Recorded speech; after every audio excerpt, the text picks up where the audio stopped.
Oke teman-teman ya, udah 37 ya. Mungkin ini sudah banyak yang masuk. Kita mulai ya. Kita kali ini sudah 3 minggu ya teman-teman. Sudah off 3 minggu ya. Kali ini kita akan membahas dari sebentar ya. Membahas dari kitab Matius 23, Integritas Seorang Murid. Silakan Pak Wilson bisa dimulai dengan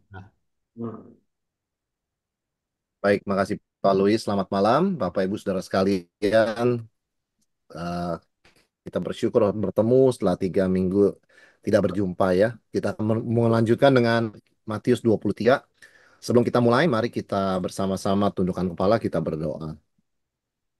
Tuhan, kami bersyukur untuk kesehatan, kekuatan, dan yang Tuhan tetap berikan di tengah kesibukan, di tengah cuaca yang hujan. Kami bersyukur Tuhan untuk kesempatan berkumpul bersama dalam Zoom ini untuk menggali firman Tuhan, mendengar suara Tuhan, dan belajar apa yang kami harus belajar sebagai anak-anak Tuhan. Kami rindu Tuhan, biarlah topik tentang integritas seorang murid malam ini dari Matius 23 boleh sungguh-sungguh membekali kami, boleh menjadi murid-murid yang berintegritas dalam mengikut Engkau. Berkati teman-teman kalian dalam proses bergabung, Tuhan Pin, kami dari baik pemaparan maupun tanya jawab, boleh berjalan dengan baik, sungguh memberkati, memperlengkapi setiap kami. Cara doa kami, dalam nama Tuhan Yesus, kami berdoa. Amin. Oke, kita akan bersama-sama melihat, Pak Luis, apa bisa saya diizinkan sharing, eh, share screen maksudnya ya. sudah Pak. Oke, ya, sudah bisa. Ya, makasih. Oke, saudara-saudara, kita di Matius 23, salah satu bagian yang sangat apa ya, sangat strong ya, karena berisi ucapan celaka, 7 ucapan celaka dari Yesus begitu ya. Eh, dan ini bagian yang sangat-sangat mengecam orang Farisi begitu. Tapi saat yang sama poinnya bukan kecamannya ya, tetapi apa yang dituntut dari kita sebagai murid Kristus itu integritas ya. Kita lihat konteksnya dulu ya. Eh, jadi kita sudah melihat di minggu-minggu terakhir, selama 2 pertemuan terakhir, Yesus itu terus terang, Yesus menyatakan otoritasnya, tidak lagi setengah terbuka atau halus-halus begitu ya. Dia ada open karena nggak ada waktu lagi. Ini sudah the final week begitu ya dalam hidup yang dia di bumi ya. Hingga dia menyatakan dengan terus terang begitu ya, apa yang dalam hatinya itu dia omong ya, dan dia menjawab semua pertanyaan, ajukan pertanyaan yang tidak bisa dijawab ya. Dan di minggu terakhir setelah memang dia membungkam semua lawan, dia tidak lagi merespon, saudara sekalian. Sekarang giliran dia untuk mengatakan semua isi hatinya sebelum dia naik ke salib. Ya, jadi dia mengambil alih panggung di bait Allah secara proaktif, sampaikan pengajarannya yang paling keras. Ya, jadi betul-betul ini apa adanya. Sebuah penghakiman sebetulnya kepada sistem agama yang munafik begitu loh. Jadi lagi yang Yesus sampaikan ini bukan sekedar pengetahuan ya, oh orang Farisi seperti itu ya, ahli Taurat seperti itu, bukan, tetapi vonis, penghakiman Allah atas Israel ya. Jadi jangan sampai kita melihat Matius 23 sekedar ungkapan emosional Yesus, tapi ini adalah vonis penghakiman Tuhan. Ya, perang begitu ya, seperti kita di jalanan mungkin disalib orang kita marah. Ah, bukan. Ini vonis dari Tuhan, penghakiman Tuhan ya. Itu sebabnya Yesus sengaja menyampaikan ini secara terus terang dan publik secara umum ya. Orang mungkin bertanya, Tuhan, bukankah Tuhan mengajarkan kalau tegur orang pribadi? Kok di sini Tuhan menegurnya secara publik? Ini bukan teguran lagi. Ini penghakiman ya. Kalau penghakiman tuh tidak ada yang private, saudara sekalian ya. Yang namanya judgment selalu publik. Bisa diakses semua orang.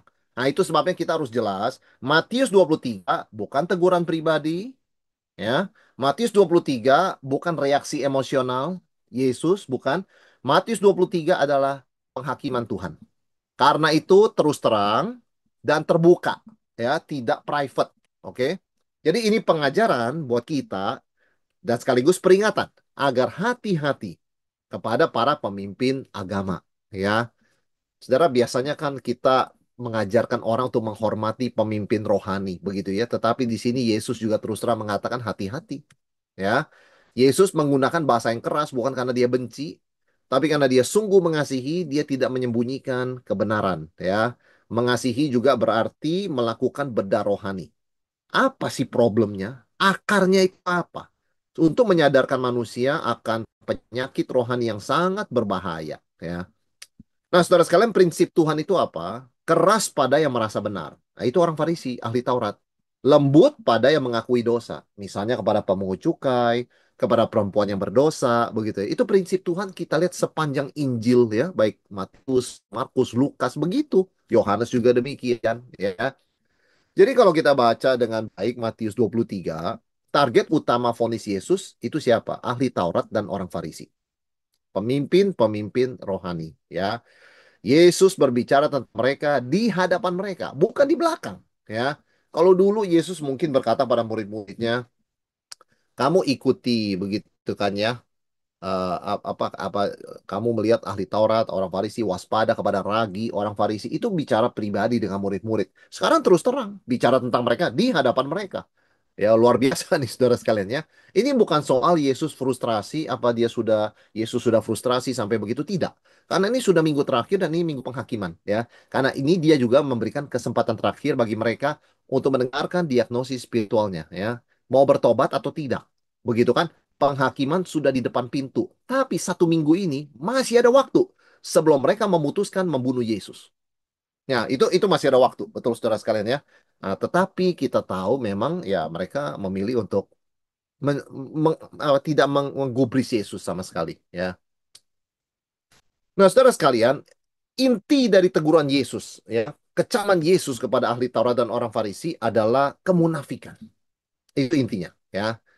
Kemunafikan orang Farisi dan ahli Taurat sudah mencapai level berbahaya bagi iman banyak orang. Kita mungkin berpikir kita juga sering munafik, begitu ya. Kenapa Yesus harus bersikap begitu keras soal kemunafikan? Karena level mereka sebagai pemimpin agama, pemimpin rohani itu jauh lebih berbahaya daripada jemaat biasa. Kita tidak boleh munafik, ya, tetapi khususnya kepada para pemimpin rohani, kemunafikan itu sangat destruktif bagi jemaat, ya. Kenapa? Karena kemunafikan pemimpin agama, yang pertama, menutup pintu pertobatan dan pintu menuju sorga. Nah, ini berkaitan dengan keselamatan banyak orang. Saudara bayangkan berapa banyak orang meninggalkan gereja, meninggalkan Tuhan karena kemunafikan pemimpin agama, pemimpin rohani, ya. Jadi ini betul-betul berkaitan dengan keselamatan banyak jiwa. Itu sebabnya Tuhan Yesus tidak sungkan-sungkan dalam hal ini, ya. Caranya bagaimana? Mereka menutup pintu, menciptakan sistem keagamaan yang super rumit, ya, sampai orang merasa putus asa, menyerah dan mengatakan, "Ah, agama itu useless." Itu bahayanya.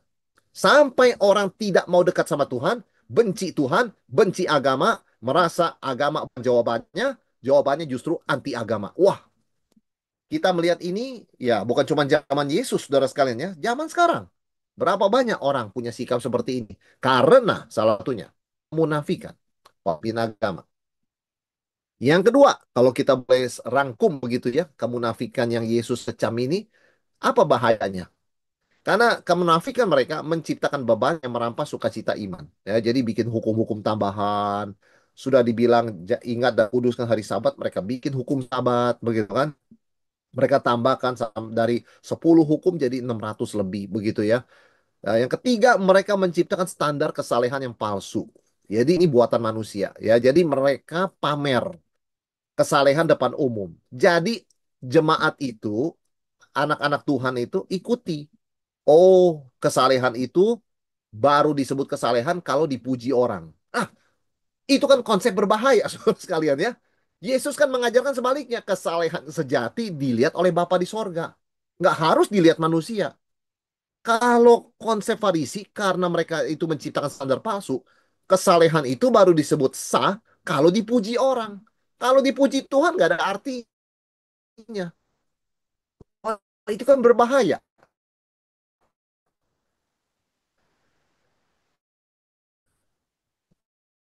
Jadi agama ini bukan lagi berorientasi pada Tuhan, tapi pujian manusia.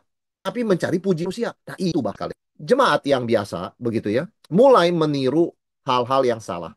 Mereka berpikir bahwa untuk menyenangkan Tuhan, mereka harus fokus pada hal-hal lahiriah. Dipuji orang, ya. dilihat orang, dikagumi orang. Jadi betul-betul nggak ada unsur Tuhan, nggak ada unsur spiritualitas, kerohanian pribadi, nggak ada relasi pribadi dengan Tuhan, nggak ada. Hanya performa, performa di hadapan manusia, ya. Sehingga pada satu titik setelah sistem keagamaan ini begitu masif, orang jadi sinis. Nah, kita sebut ini kemunafikan mereka menabur benih sinisisme, ya, sinisme. Orang menemukan ternyata ujung-ujungnya, ini semua munafik ya. Ini semua itu pura-pura. Akhirnya mereka memutuskan menjauhi Tuhan dan agama. Itu destruktifnya, saudara sekalian ya. Jadi itu sebabnya kita lihat kemunafikan mereka, kemunafikan orang Farisi dan ahli Taurat ini dikecam dengan terus terang dan publik oleh Yesus ya, tidak sembunyi-sembunyi tetapi apa adanya. Orang banyak bisa sampai pada kesimpulan jika para pemimpin agama seperti ini, mungkin Tuhan dan agama itu semuanya bohong. Waduh, saudara, kita melihat sebenarnya banyak orang zaman sekarang begitu ya. Mereka sampai pada kesimpulan itu dan salah satu peranan penting dimainkan oleh kemunafikan yang mereka lihat di dalam tubuh kekristenan ya. Sebab itu Yesus menegur mereka secara keras, secara publik, sekaligus untuk mempersiapkan murid-muridnya nanti ya, jadi pemimpin gereja, jadi pemimpin rohani, begitu ya, sebagai pemimpin masa depan. Para murid harus belajar dari kesalahan orang Farisi dan tidak jatuh pada kejebakan, kesombongan rohani dan kemunafikan yang sama. Ya, jadi teguran ini bukan sekedar penghakiman untuk ahli Taurat orang Farisi, seolah-olah cuma mereka begitu ya. Saya nggak apa-apa karena saya kan bukan orang Farisi, bukan ahli Taurat. Bukan. Itu juga peringatan pelajaran buat kita sebagai orang Kristen agar jangan kita jatuh ke dalam kemunafikan. Nah, saudara sekalian, di sini Yesus di dalam ayat 2 dan 3, 3 dan 4, maaf, Yesus menggunakan ironi ya untuk membedah kemunafikan orang Farisi. Gimana? Coba kita baca. Ayat pertama, maka berkatalah Yesus kepada orang banyak dan kepada murid-muridnya, katanya, ahli-ahli Taurat dan orang-orang Farisi telah menduduki kursi Musa. Sebab itu, turutilah lakukan segala sesuatu yang mereka ajarkan kepadamu, tetapi janganlah kamu turuti perbuatan-perbuatan mereka. Karena mereka mengajarkannya, tetapi tidak melakukannya. Mereka mengikat beban-beban berat, lalu meletakkannya di atas bahu orang. Tetapi mereka sendiri tidak mau menyentuhnya. Kenapa ini disebut ironi, saudara sekalian? Yang pertama, para pemimpin mengklaim otoritas kursi Musa. Apa dasarnya mereka bisa bilang mereka duduk di kursi Musa?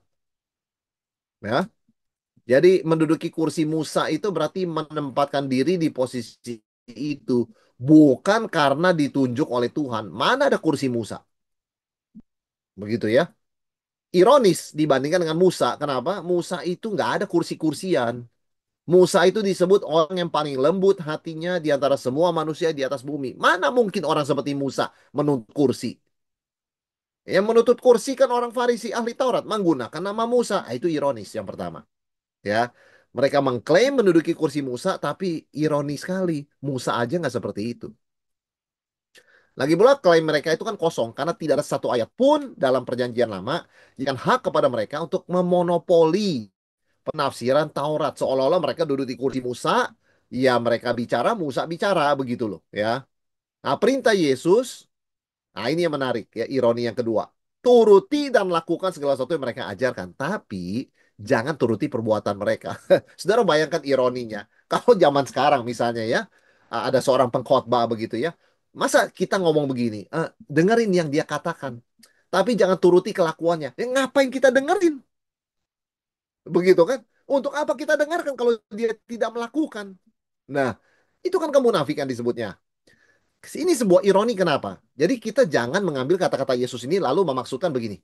Nggak apa-apalah kita kalau mendengarkan hamba-hamba Tuhan yang berzina, yang skandal, yang merampok begitu ya. Kan Yesus bilang nggak apa-apa dengerin ajarannya. Cuma jangan tiru tingkah lakunya. Saudara, bukan artinya untuk kita aplikasikan begitu loh ya.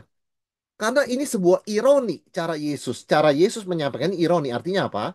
Karena kalau ikuti ajaran mereka, rusak kita. Artinya justru ikuti ajaran mereka pun tidak boleh.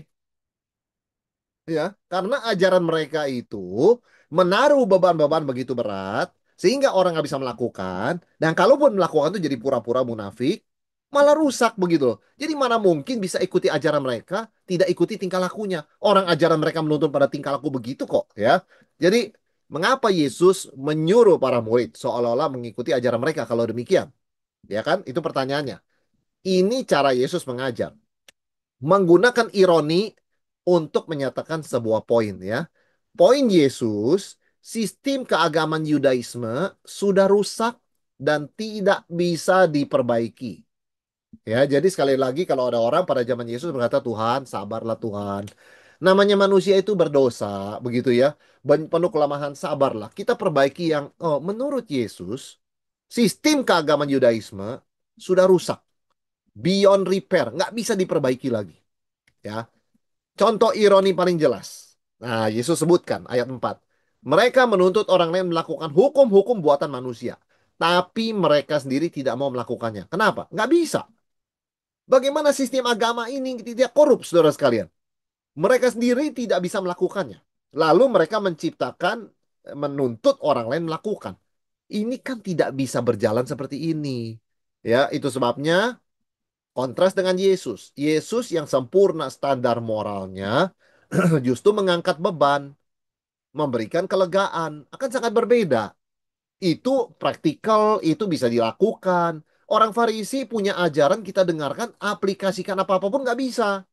Karena mereka sendiri nggak bisa lakukan. Dan mereka itu menambahkan dengan tradisi hukum-hukum manusia, sehingga nggak bisa diaplikasikan ajaran mereka. Jadi, bagaimana mengikuti ajaran mereka? Itu kan poinnya Yesus ya. Kamu ikuti ajarannya, tapi jangan turuti kelakuannya. Emang nggak bisa diikuti ajarannya, karena ajaran mereka tidak bisa diaplikasikan. Ajaran Yesus bisa diaplikasikan. Karena satu, dia sempurna standar moral, dia tidak munafik. Yang dia ajarkan, dia lakukan. Yang kedua, yang dia tuntut dari kita ringan. Marilah kepadaku yang letih, lesu, berbeban berat. Aku akan memberikan kelegaan kepadamu. Ringan, jadi bisa diaplikasikan. Yang orang Farisi ajarkan, kelihatannya hebat, tidak bisa diaplikasikan. Artinya apa? What's the point dengerin mereka? Jadi ketika Yesus bilang, dengerin dan turuti ajaran mereka, jangan kita merasa itu harus kita lakukan. Tidak, saudara sekalian ya. Itu cara Yesus mengatakan, it doesn't make sense. Kalau kamu dengerin turuti ajaran mereka, kamu nggak bisa melakukannya. Mereka sendiri tidak melakukan kok. Jadi itu Yesus mau sampaikan, kamu nggak bisa dengan sistem agama ini loh. Harus percaya kepada Yesus, percaya pada Injil. Karena di situ ada keselamatan, ada kelegaan, dan kalau kamu lakukan perintah Tuhan tuh dengan sukacita, nggak rasa beban. Itu baru bisa diaplikasikan. Ya, itu baru real begitu loh. Jadi orang Farisi, ahli Taurat itu yang munafik dan berdosa, justru menuntut berlebihan, tidak memberikan kelegaan dan penghiburan, dan sekali lagi, ajaran mereka tidak bisa diaplikasikan. Ya, karena mereka sendiri pun tidak bisa mengaplikasikannya. Jadi ini ironisnya ya, mengajarkan tapi sendiri nggak bisa melakukan. Nggak mungkin bisa melakukan. Karena hukum buatan manusia, siapa yang bisa melakukan? Begitu kan? Dengan kekuatan mana? Nah, saudara sekalian, Yesus kemudian masuk ke ayat 5 sampai 12, yaitu dia memberikan tiga diagnosis soal kemunafikan mereka. Yang pertama, kita lihat di ayat 5. Semua pekerjaan yang mereka lakukan hanya dimaksud supaya dilihat orang. Mereka memakai tali sembayang yang lebar dan jumbai yang panjang. Nah, tujuannya cuman itu. Diagnosis pertama. Kenapa mereka disebut munafik? Mereka pamer kesalehan untuk dilihat manusia. Ya, jadi itu yang pertama. Tidak ada unsur Tuhan. Ini bukan agama yang berorientasi pada Tuhan lagi. Ini agama yang berorientasi kepada manusia dan merupakan sebuah teater, pertunjukan teater. Jadi dilihat orang itu dalam bahasa Yunaninya theatenai. Dari situ ada kata dari kata teatron. Dari situ kita punya kata teater. Jadi semua yang mereka lakukan hanya untuk pertunjukan teater atau sandiwara. Nggak bisa diaplikasikan. Sama seperti kita nonton film-film yang romantis, yang bercintaan. Nggak bisa dalam real life itu dilakukan. Itu hanya dalam film.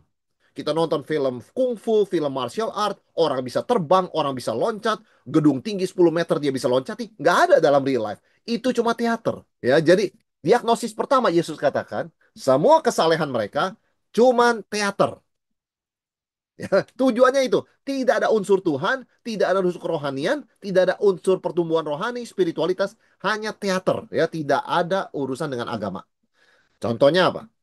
Mereka melebarkan tali sembayang, yaitu ada kotak kecil berisi 4 bagian Taurat ya, dipakai di dahi, dipakai di lengan kiri. Wah, makin panjang makin bagus begitu ya. Sebetulnya tujuannya baik menurut Ulangan 6 ayat 8. Kita taruh kotak itu di dahi dan di tangan kanan, lengan kiri, sorry. Itu untuk mengingatkan kita akan firman Tuhan waktu kita berpikir, waktu kita melakukan sesuatu. Tapi oleh orang Farisi ahli Taurat dijadikan teater sandiwara. Mereka bikin besar-besar, bagus-bagus warnanya untuk memberitahu pada orang lain betapa salehnya mereka. Jadi ini entertainment, ini pertunjukan, ini sandiwara, ini teater, bukan kerohanian. Ya, memanjangkan jumbai-jumbai jubah mereka. Itu gunakan istilah titzit ya. Zit-zit itu adalah jumbai pada keempat sudut jubah sebagai pengingat taat pada perintah Tuhan. Jadi simbol-simbol yang untuk mengingat Tuhan malah alat untuk menarik perhatian manusia. Tuhannya mereka singkirkan, manusianya mereka kedepankan. Nah, mereka cari pujian. Ya, jadi mereka pamer kesalehan untuk dilihat manusia ya. Jadi motivasi melenceng dari vertikal yaitu kepada Tuhan menjadi kepada manusia. Jadi bukan lagi ini sebuah kerohanian, sebuah iman, sebuah agama, ini sebuah apa ya disebutnya ya? Ini sebuah kegiatan sosial kepada manusia ya. Mereka berikutnya juga apa saudara sekalian suka tempat-tempat terhormat ya. Ini diagnosis yang kedua, obsesi terhadap status dan penghormatan. Yang pertama, pujian manusia, dilihat manusia. Yang kedua, mereka cari status, cari penghormatan. Mereka selalu suka akan tempat terhormat dalam perjamuan. Kalau duduk itu dekat tuan rumah, mereka senang. Kalau tidak dikasih duduk dekat tuan rumah, mereka marah tersinggung, ya, karena mereka merasa tidak dihormati, ya. Jadi mereka suka duduk terdepan di rumah ibadat, kursi menghadap jemaat, dekat tabut Tuhan, agar ketika mata melihat tabut Tuhan, mata juga melihat mereka. Ya, jadi mereka tuh senang menjadi pusat perhatian, saudara sekalian ya, the center of attention. Dan mereka sangat terobsesi pada status eksternal, posisi duduk.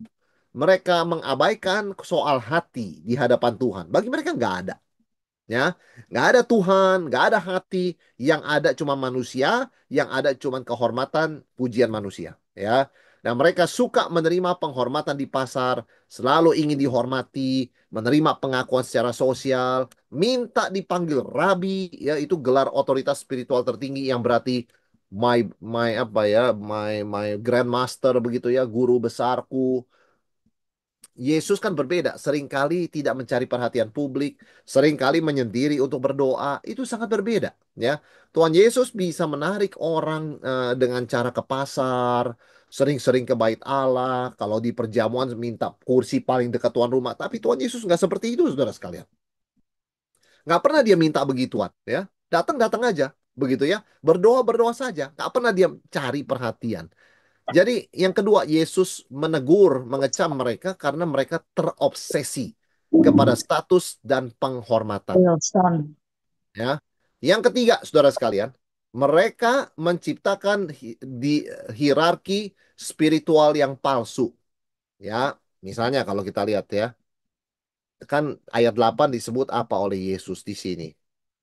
Kalau kita lihat, tetapi kamu janganlah kamu disebut rabi, karena hanya satu rabimu dan kamu semua adalah saudara.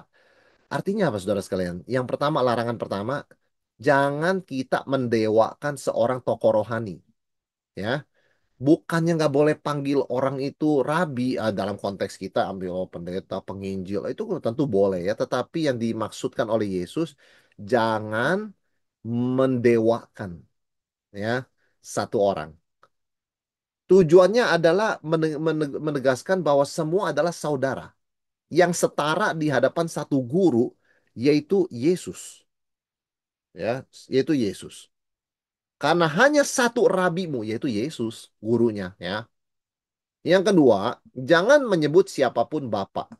Maksudnya bukan nggak boleh kita panggil orang ini bapak rohani kita, orang ini mentor kita, tentu boleh. Tapi disebut bapak di sini jangan kita memberikan otoritas spiritual tertinggi kepada manusia yang seharusnya untuk Tuhan. Ya, jadi manusia meskipun kita menghormati dia, kita berhutang budi pada dia, kita bertumbuh dan diselamatkan melalui pelayanan dia, tetap bisa salah. Karena itu otoritas spiritual tertinggi bukan perkataan dia, tetapi perkataan Tuhan. Ya, kita harus mengutamakan Tuhan di atas manusia sebaik apapun, sehutang budi apapun kita kepada manusia itu. Ya, tidak boleh kita meninggikan dia lebih dari Bapak. Ya. Yang ketiga, jangan disebut pemimpin. Ya, ayat yang ke-10. Jangan pula kamu disebut pemimpin, karena hanya satu pemimpinmu, yaitu Mesias. Maksudnya apa, saudara sekalian? Ya, bukan berarti nggak ada leadership. Semua organisasi ada leadership, begitu ya. Di rumah tangga juga ada leadership.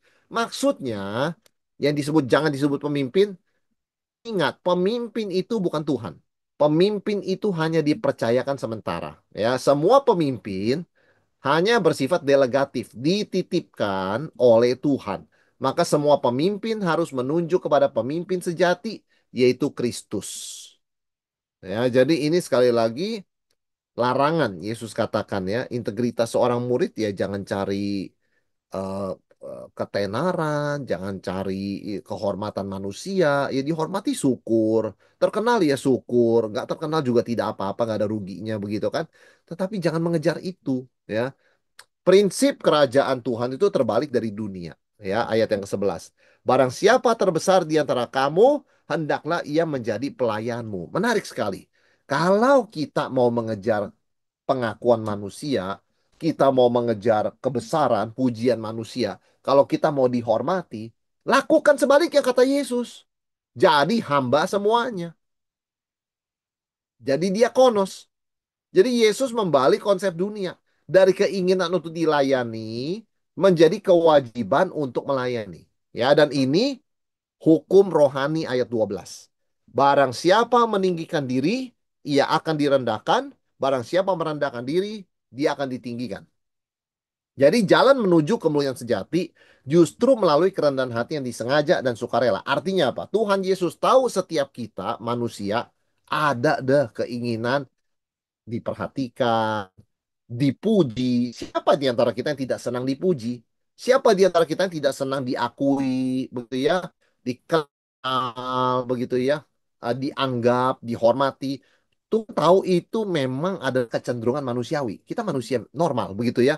Ada kecenderungan psikologi seperti itu. Tetapi bagaimana kita menghadapi kecenderungan itu? Bukan menurutinya dengan mencari kehormatan, tapi dengan melakukan yang Yesus lakukan. Jadi pelayan semuanya.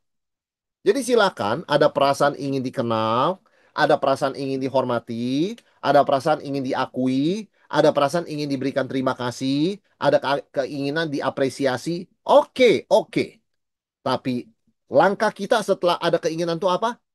Jadi pelayan semuanya. Jadi servant of all. Itu caranya kita memastikan kita tidak jadi budak keinginan daging itu. Ya. Karena memang sulit, itu satu hal yang sangat basic dari sifat manusia. Mau dihormati, mau diperhatikan, mau dipuji, ya, mau diakui, saudara sekalian ya, mau dianggap ada, begitu ya, itu sangat manusiawi. Tetapi reaksi respon orang Kristen adalah jadi pelayan semuanya. Karena prinsipnya, barang siapa meninggikan diri, akan direndahkan. Barang siapa merendahkan diri, akan ditinggikan. Jadi jalannya itu harus ikuti jalan Tuhan, bukan mengikuti jalan dunia. Ya, dengan minta dan menuntut dilayani. Nah, bagaimana dengan gelar rohani pada masa kini, saudara sekalian? Yesus tidak melarang kita menyebut gelar-gelar rohani kepada orang yang memang dalam posisi demikian. Dalam konteks kita Kristen, misalnya pendeta, guru Injil, gembala, penginjil, guru, dosen, profesor, sebagainya. Tidak, ya tidak. Tapi ada empat hal yang harus membedakan ini dari praktek orang Farisi. Yang pertama, kita menyebut gelar pendeta, guru Injil, gembala, penginjil, guru, dosen, profesor, guru sekolah minggu dan sebagainya. Itu sebagai fungsi, bukan status. Ya, fungsi atau peran pelayanan sama seperti gelar dokter atau guru ya. Peranan adalah menggembalakan, mengajar, melayani jemaat. Begitu loh. Fungsi bukan status ya. Jadi gelar tidak otomatis membuat mereka lebih superior secara rohani. Jadi itu kita harus perhatikan bedanya yang di sini dengan yang kita praktekkan sekarang. Yang kedua, ketika kita menyebut gelar-gelar ini, ingatlah, gelar itu menunjuk pada akhirnya pada Kristus. Kita menyebut misalnya pendeta atau gembala, itu menunjuk kepada gembala agung, Yesus Kristus. Kita menyebut misalnya penginjil, kita menunjuk kepada Injil itu sendiri intinya, yaitu Yesus Kristus. Kita menyebut guru atau dosen, ya kita menunjuk kepada Yesus yang adalah maha guru dari semuanya. Ya. Jadi semua gelar-gelar ini digunakan dalam gereja untuk tujuan menunjuk pada Yesus. Lagi pula, seorang pemimpin rohani sejati selalu mengarahkan jemaat kepada Kristus sebagai guru, bapak, pemimpin yang sejati. Ya, bukan fokusnya pada diri mereka sendiri. Yang ketiga, gelar-gelar ini lebih utama bicara sikap hati melayani. Ya, ini semua gelar pelayanan, saudara sekalian ya. Prinsip pelayan diakonos yang Yesus ajarkan. Nah, ini sikap hati melayani. Mereka ada dengan gelar ini untuk melayani, bukan dilayani dan dihormati secara berlebihan ya. Dan tentu gelar-gelar ini sangat berguna bagi jemaat ya karena jemaat harus menghormati para pemimpin mereka. Tetapi diingatkan oleh Yesus di sini jangan pernah memberikan penghormatan yang hanya dikhususkan bagi Tuhan. Nah, itu tidak boleh ya. Jadi kalau orang menghormati hamba Tuhan, pemimpin rohani, itu harus. Yang tidak boleh mengkultuskan atau menganggap mereka sebagai Tuhan. Padahal mereka cuman hamba Tuhan, begitu ya. Harus tetap ada pembedaan itu. Nah, itu sesuatu yang sehat ya. Jemaat adalah murid Kristus, bukan murid pendeta. Jadi, ini bagaimana kita bisa mengaplikasikan prinsip integritas ini dengan benar dalam konteks kita. Soal gelar, soal jabatan ya. Bagaimana orang Kristen menyikapinya? Ya begini, saudara sekalian ya. Sebagai fungsi, bukan status. Menunjuk pada Kristus. Ya, tujuannya melayani, ya, bukan untuk dilayani. Tetapi dan lagi pula ini untuk jemaat ya. Jadi jemaat itu tetap harus menghormati pemimpin-pemimpin rohani mereka. Tetapi penghormatan itu sebatas kepada pemimpin rohani, bukan kepada Tuhan, bukan seperti kepada Tuhan. Nah, itu harus dibedakan saudara sekalian. Ya, ini penting sekali untuk kehidupan kita. Nah, Yesus masuk sekarang kepada 7 celaka. Wah, ini penghakiman, vonis ya. Atas kemunafikan orang Farisi. Celaka yang pertama, kalau kita lihat ya, kita lihat dulu kata celaka. Dalam bahasa Yunaninya oai begitu ya. Jadi istilahnya itu cocok begitu ya seperti celaka, oi atau oai begitu ya. Ini kata yang bagaimana saudara sekalian? Ini jangan dianggap kutukan ya. Tetapi ini suatu kata campuran kesedihan mendalam, kemarahan yang kudus, dan peringatan keras. Sebetulnya Yesus waktu mengucapkan ini, itu memang suatu vonis, tapi belum vonis akhir. Tergantung respon mereka. Kalau mereka menerima, seperti orang Niniwe, mereka luput, mereka diampuni. Kalau mereka tetap menolak dengan vonis ini, betul-betul dieksekusi. Ya, jadi ini suatu ungkapan kesedihan mendalam, kemarahan kudus, tapi masih kasih warning yang keras sekali, tapi masih kasih ruangan bertobat. Jadi celaka ini bukan akhir, tetapi ini suatu apa ya, peringatan. Kalau ini tidak diresponi dengan pertobatan dan kerendahan hati, the end will come. Akhirnya akan datang, begitu ya. Setiap celaka selalu bicara soal orang munafik.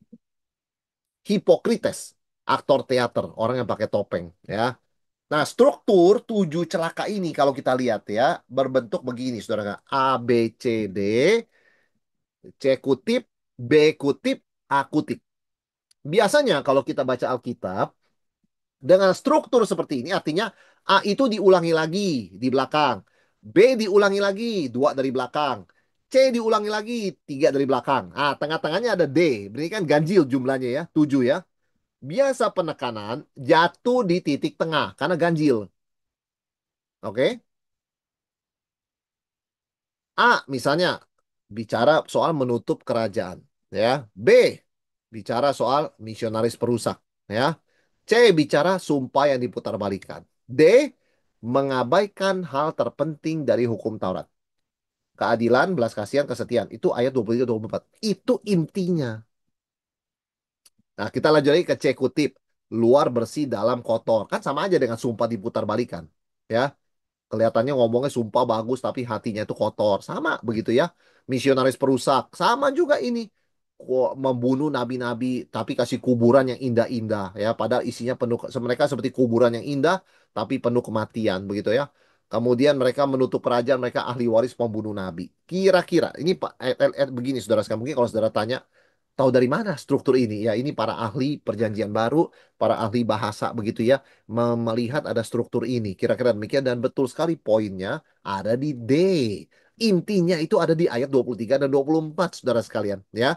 Jadi itu pusat dan jantung masalahnya. Yaitu apa? Fokus kepada yang kecil-kecil, ya, lahiriah, jumbai, tali, sembayang, kemudian jubah, posisi duduk, tapi mengabaikan hal-hal yang terpenting dari hukum Taurat, prinsip yaitu keadilan, belas kasihan, kesetiaan. Wah, itu. Inti kemunafikan adalah hanya teater, hanya penampilan, tidak peduli kepada esensi hati. Ya, jadi kalau kita perhatikan kemunafikan yang dikecam oleh Yesus itu bukan seperti perzinahan, korupsi, perampokan. Itu kan dosa-dosa besar yang bisa terlihat. Tetapi suatu dosa yang nampaknya kecil tetapi mematikan. Yaitu apa? Mengabaikan esensi rohani yang basic demi detail dari ritual. Maksudnya apa saudara sekalian? Pura-pura tidak lihat. Itu ternyata bagi Yesus lebih serius daripada merampok, membunuh, korupsi, ya, dan melakukan hal-hal lainnya yang kita anggap dosa besar. Ini nampaknya tidak besar. Itu bahayanya. Mematikan tetapi tidak kelihatan besar. Itu bisa fatal ya, saudara sekalian. Itu sebabnya Yesus membongkar sebagai bentuk cinta kasihnya agar orang jangan lagi pura-pura, jangan pura-pura tidak lihat, jangan pura-pura acuh tak acuh, ya, jangan pura-pura tidak tahu. Betul-betul ya, betul-betul hadapi fakta ini. Nah, saudara sekalian, celaka yang pertama. Yesus mengatakan apa? Di ayat yang ke-13. Celakalah kamu, hai ahli-ahli Taurat dan orang-orang Farisi. Hai kamu, orang-orang munafik. Karena kamu menutup pintu-pintu kerajaan sorga di depan orang, sebab kamu sendiri tidak masuk dan kamu merintangi mereka yang berusaha untuk masuk. Nah, mereka katanya pemegang kunci kerajaan sorga, ternyata penghalang. Ya, kamu menutup pintu kerajaan sorga. Itu berarti mengunci dengan disengaja. Itu dosanya double. Sendiri tidak masuk dengan menolak Yesus itu dosa mereka. Yang kedua, tidak kasih orang lain masuk. Itu dosa kedua. Double sin. Ya. Cara menutup pintu itu gimana? Apa cara mereka menutup pintu sorga? Selalu menyebarkan fitnah tentang Yesus supaya orang benci Yesus, supaya orang jangan dengar Yesus, jangan dengar Injil, jangan terima dia. Lalu menciptakan sistem keselamatan buatan manusia dan mengintimidasi pengikut Yesus. Siapa yang berani terima Yesus dan mengakui Yesus akan dikucilkan. Wah, itu mereka menutup pintu kerajaan sorga. Secara aktif melawan pekerjaan Tuhan, pemberitaan Injil, saudara sekalian. Ya, itu sesuatu yang seharusnya mereka jadi penjaga gerbang, yaitu pembuka jalan kepada Tuhan. Mereka menjadi penghalang jalan. Ya, ini celaka yang pertama, saudara sekalian ya. Mereka menutup pintu kerajaan sorga. Dan ini dosa paling serius. Kenapa? Karena berdampak langsung pada keselamatan kekal orang lain. Jadi orang nggak bisa datang pada Yesus. Orang tidak mau dengar Injil. Orang jadi benci pada Yesus. Fatal begitu ya. Untuk keselamatan nasib kekal mereka. Yang kedua, celaka kedua. Mereka menghasilkan murid yang lebih sesat. Wah, mereka pemuritan tapi muridnya lebih sesat dari gurunya. Celakalah kamu, hai ahli-ahli Taurat dan orang-orang Farisi. Hai kamu, orang-orang munafik. Sebab kamu mengarungi lautan dan menjelajah daratan untuk mentobatkan satu orang saja menjadi penganut agamamu. Dan sesudah ia bertobat, kamu menjadikan dia orang neraka yang dua kali lebih jahat daripada kamu sendiri. Saudara, jadi orang mengikuti ajaran mereka jadi dua kali lebih jahat dari mereka. Satu sisi, mereka ini misinya luar biasa. Mengarungi daratan dan lautan. Demi mempertobatkan satu orang. Kan luar biasa misinya ya. Tapi hasilnya tragis. Petobat yang mereka hasilkan jadi anak neraka. Disebut anak neraka loh oleh Yesus. Huios Gehenas. Ini istilah son of hell. Ya, artinya apa? Dua kali lebih jahat, saudara sekalian. Dua kali lebih jahat. Mengapa? Karena mereka lebih fanatik, lebih benci Yesus, lebih kebal kepada Injil, menelan legalisme mentah-mentah. Siapa contohnya? Saulus. Saulus itu kan hasil mereka, hasil pemuritan mereka itu Saulus lebih benci daripada mereka kepada Yesus. Saulus minta surat untuk menganiaya orang Kristen. Saulus menyetujui perajaman Stefanus sampai mati. Saudara bayangkan, ya, mereka menjadikan orang dua kali lebih jahat begitu ya. Nah, ini tragedi loh. Kenapa, saudara sekalian? Karena semangat penginjilan tuh harusnya mulia ya, melintasi lautan, daratan, mempertobatkan orang. Itu luar biasa mulia.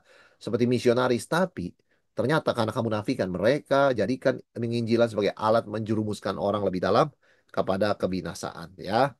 Jadi relevansinya apa sih buat kita? Bahaya sekali kalau sebuah gereja sekedar fokus pada menambah jumlah daripada menjadikan murid Kristus jati. Jumlahnya dari 100 jadi 200, tapi 200-nya lebih jahat dua kali. Wah, itu bahaya, saudara sekalian, ya.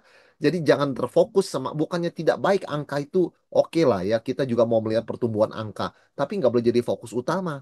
Harus jadi fokus utama itu adalah kualitas murid itu sendiri. Karena bisa aja orang bertambah jumlahnya dari 500 sampai 1000, tapi 1000-nya lebih jahat dua kali begitu loh.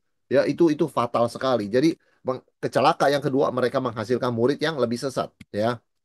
Yang ketiga, mereka memutarbalikkan sumpah untuk menghindari kewajiban. Ayat 16. Celakalah kamu hai pemimpin-pemimpin buta yang berkata, bersumpah demi bait suci, sumpah itu tidak sah. Tetapi bersumpah demi emas bait suci, sumpah itu mengikat. Hai kamu orang-orang bodoh dan orang-orang buta. Apakah yang lebih penting, emas atau bait suci yang menguduskan emas itu? Bersumpah demi mesbah, sumpah itu tidak sah. Tapi bersumpah demi persembahan yang ada di atasnya, sumpah itu mengikat. Mereka tuh cari-cari ruangannya, cari-cari loophole, cari lubang. Saudara sekalian ya, untuk membenarkan tindakan bohong mereka. Maka Yesus menyebut mereka pemimpin-pemimpin buta. Artinya apa? The blind leading the blind. Keduanya fall into the pit ya, menjerumuskan pengikutnya dalam jurang ya. Logika mereka begini, bersumpah demi emas bait suci lebih mengikat daripada bersumpah demi bait suci. Bersumpah demi bait suci kan nggak boleh. Tapi bersumpah demi emas bait suci boleh. Ini kan logis, logikanya nggak jalan. Emas kok lebih suci daripada bait suci? Iya kan? Jelas sekali bahwa bait suci atau mesbah yang menguduskan emas itu. Akar masalahnya apa sih? Mereka sengaja menciptakan celah hukum untuk bisa berbohong sambil tetap nampak saleh, ya, dan bisa mengutip agama, mengutip emas bait suci, ya, mengutip persembahan, ya. Nah, Yesus memberikan koreksi di sini, semua sumpah melibatkan Tuhan. Karena bait suci adalah rumahnya dan sorga adalah taktanya. Tidak boleh bersumpah demi langit, bersumpah demi Tuhan, bersumpah demi bait suci, termasuk bersumpah demi emas bait suci, bersumpah demi apa dan sebagainya tidak boleh. Ya, kebenaran adalah prinsip yang lebih tinggi, yaitu apa yang ya katakan ya, tidak katakan tidak. The truth itu lebih tinggi daripada swear ya, daripada apa namanya oath, sumpah ya. Kalau kita bisa menjaga kata-kata kita, yang ya katakan ya, yang tidak katakan tidak, selebihnya dari si iblis. Kalau kita jaga integritas itu, integritas kata-kata kita sudah cukup ya. Berikutnya, celaka yang keempat, saudara sekalian. Mereka mendistorsi prioritas rohani yang berbahaya. Ayat 23 dan 24. Celakalah kamu, hai ahli-ahli Taurat dan orang-orang Farisi, hai kamu orang-orang munafik. Sebab persepuluhan dari selasi, adas manis, dan jintan kamu bayar. Tetapi yang terpenting dalam hukum Taurat kamu abaikan, yaitu keadilan, dan belas kasihan, dan kesetiaan. Dan yang satu harus dilakukan, yang lain jangan diabaikan. Mereka abaikan. Mereka bayar perpuluhan dari selasi adas manis jintan. Jadi teliti sekali ya. Timbang-timbangin ya biji-biji itu sampai obsesif dalam detail ritual. Tapi mereka mengabaikan tiga pilar utama. Taurat, keadilan, belas kasihan, dan kesetiaan. Sikap Yesus apa? Seimbang. Yang satu dilakukan, yang lain jangan diabaikan. Ya, detail itu baik, tapi nggak boleh mengabaikan esensi. Sama seperti orang bicara menyaring nyamuk tapi menelan unta. Begitu sibuk dengan urusan yang nggak penting seperti nyamuk. Sehingga tanpa sadar melakukan dosa-dosa besar ya. Itu seperti unta. Nah inilah inti kemunafikan. Menghabiskan energi untuk hal-hal sekunder dan merupakan hal-hal yang paling penting di mata Tuhan. Ya. Celaka yang kelima. Nah, ini adalah kemunafikan cawan. Saudara sekalian, ayat 25, 26. Celakalah kamu, hai ahli-ahli Taurat dan orang-orang Farisi. Hai kamu orang-orang munafik. Sebab cawan dan pinggan kamu bersihkan sebelah luarnya.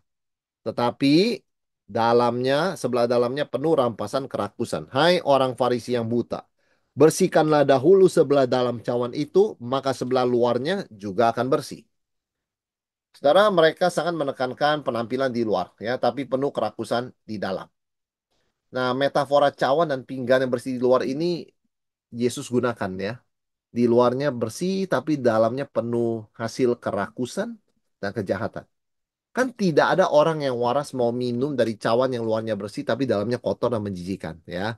Jadi mereka tuh terobsesi pada kemurnian ritual sambil mengabaikan kemurnian moral. Solusi Yesus, bersihkan dahulu bagian dalam cawan. Transformasi sejati itu artinya transformasi sejati dimulai dari hati bukan dari penampilan luar ya. Jadi ajaran Yesus di Matius 15 ayat 11 jelas.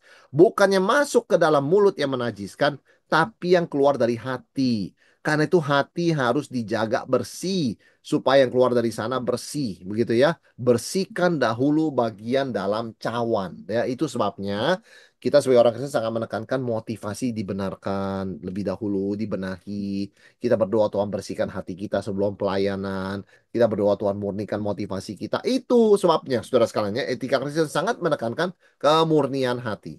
Ya, celaka yang keenam, kemunafikan kuburan. Indah di luar, penuh kematian di dalam. Ya, saudara, dalam konteks budaya itu kita bisa belajar bahwa kubur itu dicat putih sebelum Paskah agar tidak menajiskan orang yang tidak sengaja menyentuhnya ya karena menyentuh kuburan itu kan apa namanya itu najis ya. Jadi setelah dicat putih itu indah dari luar tapi kan tetap aja kuburan. Isinya kan penuh tulang belulang dan segala macam kotoran ya. Kuburan dicat untuk mencegah kenajisan. Tetapi kemunafikan orang Farisi justru menularkan kenajisan rohani pada orang lain.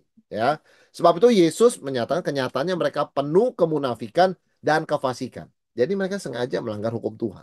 Ya, nah ini paralel dengan cara kelima. Keduanya membongkar masalah yang sama.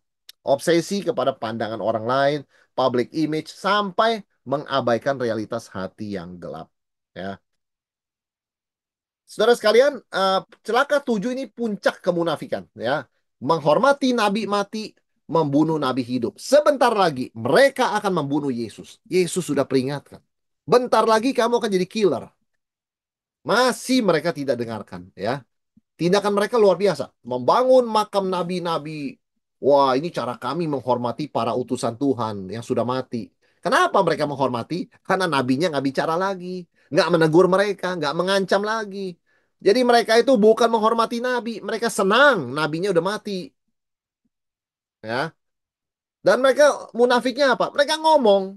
Seandainya kami hidup di zaman nenek moyang kami tidak akan membunuh nabi-nabi. Yesus mengatakan dengan berkata demikian, kamu sedang mengatakan kamu keturunan pembunuh. Yang kedua, kamu sambil berkata begitu sedang merencanakan pembunuhan Yesus, nabi terbesar. Ini kemunafikannya, ya. Yesus membalikan logika mereka. Dengan membangun kubur itu, mereka justru bersaksi bahwa mereka adalah keturunan pembunuh nabi. Maka Yesus mengatakan, yang sebentar lagi kamu lakukan membunuh membunuh aku itu memenuhi takaran dosa nenek moyangmu ya, bukan bertobat, kamu bikin lebih jauh lebih penuh dosanya ya. Nah, nubuat mereka nubuat Yesus adalah generasi mereka, ahli Taurat orang Farisi, akan melakukan dosa puncak dalam sejarah, yaitu apa? Membunuh Allah. Ya, nenek moyang mereka membunuh nabi-nabi. Mereka membunuh anak Allah. Wah, penuh takaran nenek moyangnya, saudara sekalian ya. Mereka ini luar biasa ya. Akhirnya Yesus memberikan final diagnosis, ya, diagnosa final. Itu apa? Ayat 33. Hai kamu ular-ular, hai kamu keturunan ular beludak. Bagaimanakah mungkin kamu dapat melupakan diri dari hukuman neraka? Wah, itu diagnosis akhir ya. Kalian kalau tidak bertobat, betul-betul ya, kalian tetap mau merencanakan pembunuhan Yesus, kalian betul-betul ular. Keturunan ular beludak seperti kata Yohanes Baptis ya. Mereka melanjutkan tradisi keluarga mereka dengan menganiaya dan membunuh utusan yang Tuhan yang baru, yaitu para rasul. Saudara, para rasul itu kan orang Yahudi, ya. Sama-sama dari mereka sukunya, begitu kan? Tapi sifat ular itu apa? Ular beludak atau viper. Ular beludak itu adalah ular yang makan mamanya. Ya. Ular, anak ular makan mamanya. Jadi Yesus sudah kasih tahu diagnosa. Mereka ini keturunan ular beludak. Artinya apa? Mereka keturunan nabi, sukunya sama dengan nabi, sama dengan Mesias, tapi mereka makan itu nabi dan Mesias, mereka bunuh. Nah, itu saudara sekalian ya, itu sebutnya ular beludak. Anak makan mama. Begitu loh, ya. Anak membunuh orang tua. Seperti itu mereka. Jadi Yesus sangat terus terang bicara di sini. Yohanes Pembaptis sudah bicara kan, tapi orang masih masuk kuping kiri, keluar kuping kanan. Tapi ketika Yesus ngomong, sekarang mereka tertusuk ya. Ini adalah puncak penghakiman. Generasi mereka akan menanggung akumulasi dosa dari seluruh sejarah perjanjian lama. Dari Habel, Habel tuh dihitung nabi ya, sampai Zakaria ya. Mungkin saudara bertanya, kok bukan Maliaki begitu ya? Karena urutan Alkitab kita sama urutan Alkitab orang Yahudi Perjanjian Lama beda. Di kita paling akhir itu adalah Maliaki, tapi di mereka Zakaria, saudara sekalian ya. Jadi itu sebabnya Yesus mengatakan dari apa namanya, dari Habel sampai Zakaria ya. Itu mereka membunuh nabi-nabi, membunuh Habel, bunuh Yesaya, banyak nabi begitu ya. Sampai bunuh Zakaria, sekarang bentar lagi akan bunuh Yesus. Nah, itu takarannya full. Mereka akan menanggung penghakiman dari Tuhan. Ya. Saudara sekalian, Yesus pada akhirnya setelah mengucapkan 7 celaka ini, dia meratap menangis. Ya. Bukan frustrasi, tapi kesian. Belas kasihan. Ya. Ayat 37, Yerusalem, Yerusalem. Engkau yang membunuh nabi-nabi dan melempari dengan batu orang-orang yang diutus kepadamu.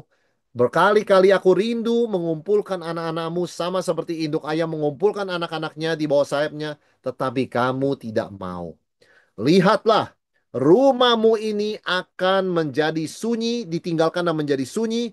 Dan aku berkata kepadamu, mulai sekarang, kamu tidak akan melihat aku lagi hingga kamu berkata, diberkatilah dia yang datang dalam nama Tuhan. Saudara, setelah 7 celaka yang keras, nada Yesus berubah total, menjadi ratapan yang penuh dengan kesedihan. Ya, Yesus sampai ulangi 2 kali, Yerusalem, Yerusalem. Ini menunjukkan emosi dan kerinduan seorang ibu yang memanggil anaknya yang hilang. Ya. Saudara sekalian, itu kan seperti Yesus menggunakan metafora apa? Metafora induk ayam, saudara sekalian. Maksudnya apa? Ya, induk ayam itu ada kerinduan mengumpulkan semua anak-anaknya di bawah naungan sayapnya, begitu ya. Yesus mau memberikan perlindungan dan pengorbanan. Mau. Jadi induk ayam itu melindungi anak-anaknya supaya kalau ada elang, raja wali, burung pemangsa makan, ya induknya yang mati, anak-anaknya selamat, begitu kan? Karena anak-anaknya dilindungi di bawah sayapnya. Yesus mau berkorban, ya. Yesus mau mati di salib, mau berkorban untuk keselamatan kita, mau melindungi mereka, tapi mereka malah membunuhnya. Meskipun Tuhan menggunakan pembunuhan itu untuk menyelamatkan kita, ya. Saudara, Tuhan yang Maha Kuasa menggambarkan kasihnya dengan metafora hewan yang kecil dan lemah, yaitu ayam, ya, induk ayam. Menunjukkan memang hati Tuhan tuh lembut, ya. Meskipun dia marah begitu ya, dia mengecam begitu ya, dia celaka, tapi dia juga menangis. Hatinya lembut ya. Sayang sekali mereka-mereka ini yang sudah dengar ratap Yesus, sudah dengar kecaman Yesus, tetap tidak mau. Tuhan sudah pakai kecaman, Tuhan sudah pakai tangisan, tetap tidak mau. Berarti penolakan terhadap kelembutan Tuhan adalah pilihan sadar kehendak bebas manusia, bukan karena Tuhan tidak mampu. Ketika orang Farisi binasa, ahli Taurat ini mereka tetap menolak Yesus sampai akhir mereka binasa, mereka tidak bisa salahkan Tuhan. Mereka tidak bisa mengatakan Tuhan kejam, tidak kasih kami masuk surga. Tidak bisa. Tuhan sudah gunakan segala cara untuk mendapatkan perhatian mereka, untuk supaya mereka berhenti dari dosa mereka, bertobat, datang pada Yesus. Mereka tidak mau. Konsekuensi penolakannya apa? Rumahmu ini akan ditinggalkan dan menjadi kosong. Nah, di sini Yesus sudah menegaskan, bait Allah bukan lagi rumah Allah, tapi rumah orang Yahudi. Rumahmu. Nah, ya. John Calvin mengatakan, saudara sekalian, istilah rumahmu di sini berarti adalah satu vonis Tuhan, bait Allah zaman itu yang dibangun Herodes bukan lagi rumah Allah. Karena sudah menolak Yesus. Itu hanya bangunan biasa, your house. Dan itu akan dihancurkan. Ya, Tuhan tidak ada kewajiban membela baitnya karena itu bukan lagi baitnya setelah mereka menolak Yesus. Tetapi masih ada pengharapan di masa depan. Yesus mengatakan, mereka tidak akan melihatnya lagi hingga mereka berkata, diberkatilah dia yang datang dalam nama Tuhan. Tetap saja di dalam murka, di dalam kemarahan, di dalam kecaman, ada ratapan Tuhan dan ada pengharapan ya. Suatu saat akan ada pertobatan ya. Kita sudah belajar ini di Roma 11. Nanti sisa orang Israel akan diselamatkan di akhir. Setelah itu akhir zaman ya. Karena orang non-Israel, non-Yahudi dulu genap jumlahnya orang pilihan, baru sisa Israel genap diselamatkan, baru kesudahan zaman itu tiba ya. Jadi ada pengharapan, tapi kita nggak tahu kapan. Ya, kita tidak tahu kapan, kita terus mendoakan ya. Saudara, apa yang kita boleh simpulkan di sini? Menjadi seorang murid yang penuh integritas, belajar dari teguran Yesus kepada orang Farisi, ya kita perlu testing dan checking hati terus ya. Kalau kita kebaktian itu ada doa pengakuan dosa, ada hening, itu kita harus gunakan baik-baik ya. Kita coba lihat gap antara sisi publik gimana orang lihat kita dengan siapa diri kita sebenarnya ya. Apakah hidup rohani saya sama di depan umum dan waktu saya sendirian? Orang puji-puji saya saleh, rohani, rajin. Apa benar saya begitu? Nah, itu kita mesti ngecek, saudara, dan kita mesti tes ya. Apa sih akar kemunafikan? Ada gap antara persona publik, misalnya saat kita bersama orang lain di gereja, dengan realitas pribadi, waktu kita di rumah atau di kantor. Ya, kalau itu ada perbedaan besar, itu tanda-tanda akar kemunafikan. Ya, jadi ada indikasi bahaya kapan? Ketika ada perbedaan drastis antara diri saya hari Minggu, Sunday self, dan diri saya hari Senin, Monday self. Ya, yang disebut dengan integritas artinya apa? Sikap hati itu harus konstan. Baik Minggu, baik Senin, baik Selasa, sampai Sabtu, sampai Minggu lagi. Itu kita murid Kristus ke sana. Bukan pura-pura baik hari Minggu, lalu jadi diri kita sebenarnya Senin sampai Sabtu. Itu namanya pertunjukan teater di gereja. Nah, itu munafik. Integritas berarti Senin sampai Minggu konstan. Nah, konstan, saudara sekalian. Yang kedua, kita perlu cek untuk testing dan checking hati, siapa audiens hidup kita? Apakah Tuhan atau manusia? Untuk siapa saya hidup? Audiens saya Tuhan yang melihat atau manusia lihat gimana nanti orang ngomong komentar apa ya? Nah, kita lebih takut siapa? Ini inti masalah apa? Motivasi. Jadi kita bisa berdoa, kita bisa melayani, kita bisa ibadah. Tapi tergantung siapa audiens kita.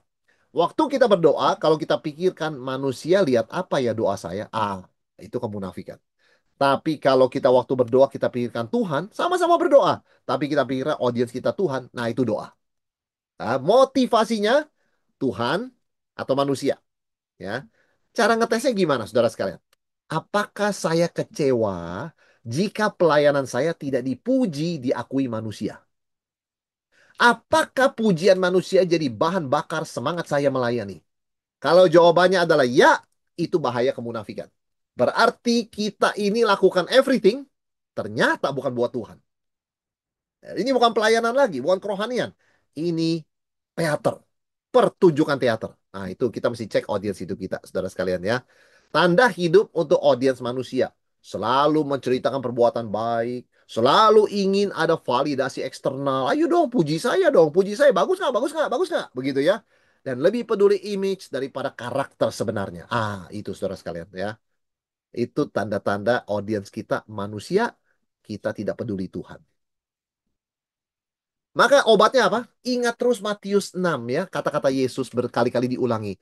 Bapakmu yang melihatnya, yang tersembunyi, akan membalasnya kepadamu. Ah, itu kita harus ingat. Audiens kita itu Tuhan, yang melihat itu Bapak. Ya, yang melihat itu Bapak. Segala pelayanan kita, kesalehan kita, perbuatan baik kita, kita harus ingat Tuhan. Aku tahu, engkau tahu, dan melihat, engkau tahu segala sesuatu. Inilah aku. Aku melayani, aku ibadah, aku berdoa. You know me, and I know you know everything. Ah, itu obatnya, saudara sekalian. Ya, agar kita jangan jatuh ke dalam kemunafikan. Yang ketiga, cek konsistensi kita dalam memperlakukan orang lain. Nah, ini satu tanda juga, munafik atau tidak, ya. Apakah saya konsisten dalam memperlakukan semua orang tanpa memandang status mereka? Apa contoh kemunafikan? Ketika kita memperlakukan orang yang wah berpengaruh, terkenal hebat, wah kita perlakukan seperti raja. Tapi orang biasa kita perlakukan seperti bukan manusia. Ya? Orang Farisi memperlakukan orang penting, wah mereka selalu anggap. Tapi kepada yang di bawah mereka sangat menindas. Nah itu kemunafikan. Ada orang yang sangat hormat, sangat ramah di luar, tapi di rumah menyiksa pembantu. Kenapa? Mentang-mentang cuma pembantu. Kasar sekali bicaranya. Nah, itu munafik, saudara sekalian. Ya, itu tes integritas. Bagaimana sikap kita kepada pelayan, petugas kebersihan, atau tukang parkir? Apakah sama dengan sikap kita pada atas atau orang kaya? Ah, ini penting. Kalau beda, satu warning sign ya. Bahaya kemunafikan sudah mengintip depan pintu ya. Akar kemunafikan sudah mulai tertanam. Kita perlu cabut segera. Ya, kita perlu cabut nih saudara sekalian ya. Standar Yesus kan sama, memperawat semua orang. Nikodemus yang disebut guru Israel, profesor, doktor, sampai perempuan Samaria yang secara sosial tidak ada status yang dihormati. Sama dia perlakukan. Dia tidak ngomel-ngomelin, dia tidak kecam, dia tidak kata-katain, oh hidup kamu ya menikah 5 kali ya, sama sekali ya tidak bermoral dan tidak, saudara sekalian, sama ya. Dia bicara lemah lembut, dia bicara sama. Nah, ini peringatan Yakobus 2 ayat 4 pentingnya. Jika kita membeda-bedakan orang berdasarkan status, kita telah menjadi hakim dengan pikiran yang jahat. Nah, ini salah satu check and testing apakah kita sedang menuju kemunafikan atau tidak, ya, atau integritas, ya. Nah, berikutnya tes terakhir. Tes integritas dalam perkara kecil. Nah, saudara sekalian, mengantri di loket tiket misalnya ya, ada orang kasih contoh nih ya. Tulisannya anak di bawah 11 tahun diskon. Anak kita usia 12 tahun. Tapi badannya kecil. Gampang sekali kita ngomong. Ini anak saya 11 tahun. Kan nggak dicek KTP-nya kan? Nah, apakah kita membohongi petugas? Kita bisa dapat gratis. 4 tiket jadi 3 misalnya ya. Karena anak kita yang 12 tahun, badannya kecil. Nggak kelihatan 12 tahun. Itu tes integritas dalam perkara kecil. Ya. Apa yang kita katakan saat petugas bertanya? Berapa dewasa? Kita hitung nggak dia dewasa? Apa yang kita lakukan kalau petugas sudah otomatis memberikan diskon anak? Apa kita berani berkata, Pak, salah Pak, mestinya orang dewasa 3. Saya, istri, dan anak ini. Yang usia 12. Bapak cuma charge 2. Harusnya 3. Kalau kita mengatakan, wah berkat Tuhan, dia nggak nge-charge. Itu tanda-tanda. Kita tidak setia dalam perkara kecil, dan kita sebentar lagi munafik, saudara sekalian ya. Karena kita bicara apa, tapi dalam prakteknya hal kecil kita anggap, toh Tuhan tidak lihat, toh manusia tidak tahu. Nah, itu kemunafikan ya. Ujian integritas sesungguhnya bukan dalam hal besar, tapi dalam godaan kecil yang tampaknya nggak ada orang tahu. Tapi kalau kita sadar Tuhan Maha tahu, Nggak berani kita menipu petugas loket. Nggak berani kita, ya. Nah, saudara sekalian, prinsip Yesus barang siapa setia dalam perkara kecil, ia juga setia dalam perkara-perkara besar. Ya, jadi ini empat hal ya. Jadi kemunafikan itu apa dalam konteks ini? Sounding nilai-nilai besar depan umum ya, ngomongnya besar, tapi dalam hal kecil ketika nggak ada orang lihat, seperti orang ateis begitu ya. Anggap Tuhan nggak tahu, begitu kan? Lakukan tidak sesuai dengan firman Tuhan. Maka saudara sekalian, apa yang kita bisa katakan tentang integritas seorang murid? Integritas dimulai dari motivasi. Kita hidup bukan untuk tontonan atau teater manusia, tapi untuk Tuhan, ya. Dan integritas terwujud di dalam prioritas. Keadilan, belas kasihan, kesetiaan itu lebih penting daripada detail-detail teknis ritual. Nah, ini penting, ya. Jadi apapun itu kita harus pegang prinsip lebih penting daripada detail. Ya, bukannya detail itu kita abaikan, tetapi kita make sure waktu kita ngurus detail, jangan abaikan prinsip. Ya, integritas adalah keselarasan hati dan penampilan. Bersihnya dari dalam keluar, inside out. Ya, bukannya kontradiksi antara outside dan inside. Nah, itu ya integritas. Inside out, ya, dari dalam mengalir keluar. Karena dari dalam hati itu keluar hal-hal yang baik dan hal-hal yang najis ya. Jadi itu arahnya saudara sekalian. Integritas dalam kepemimpinan karena Yesus mengarahkan kecaman ini kepada para pemimpin rohani. Yaitu apa? Bagi kepemimpinan bukan mengejar status dan gelar, tetapi tetap ingat mengambil posisi sebagai pelayan yang merendahkan diri ya. Semua yang namanya gelar pelayanan itu untuk melayani, bukan untuk gagah-gagahan ya. Integritas teruji dalam perkara kecil, ya. Kesetiaan dalam hal yang tidak dilihat orang menentukan karakter kita sesungguhnya di hadapan Tuhan. Maka saudara sekalian sebagai kesimpulan akhir, Matius 23 itu cermin bagi kita.